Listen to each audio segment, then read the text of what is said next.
Man, I'll tell you this. Just to keep it on Blowfly for a quick second. Right after he died, his band did a tribute show for him in Austin for South by Southwest of 2016, and I got to do Blowfly's tracks. I was singing Blowfly's shit with his band, and I got to be Blowfly for a night, and it was fucking sweet. Wow. That was one of the greatest honors of my life. But man, hell yeah. Dolemite, man. Rudy Ray Moore, man, like that was the first guy that really gave me a shot, man. That was the guy that put me on before like Esham and all of that.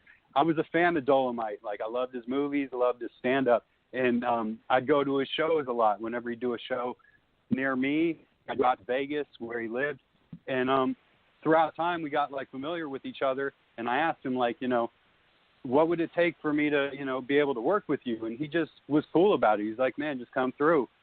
So I did, and we ended up making hours. We did this session that was like 5 hours worth of shit, and I ended up using that session throughout like my whole body of work, throughout all my history. That's why I have so many tracks with Dolemite, because we put in this 5 hour session, and he was older. He was like in a old folks community center, like an old folks home before he passed, right. And he didn't really have too many people. So I'd go up to Las Vegas, and I would run errands with him. I'd take him to the doctor, take him to go get food, and I'd kind of just hang out with him.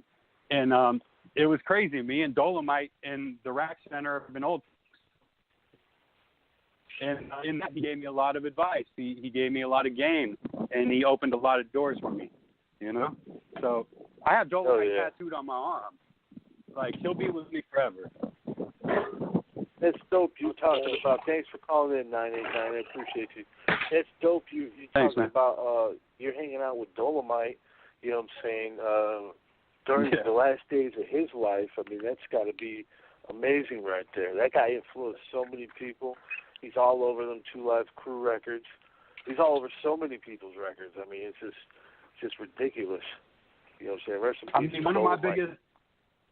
Man, I was such a big fan of what he did with Big Daddy Kane on A Taste of Chocolate album. They did a track called Big Daddy Kane vs. Dolemite. And when I was young, I used to listen to that a lot. And I'm like, who is this guy? And I started finding his movies and his stand-up, and I was like, wow, this guy's another level. And he turned out to be, you know, he's a pioneer of basically, you know, 90% of hip-hop that you hear. It all started from this guy who was just trying something different. So rest in peace, Dolemite. Hell yeah.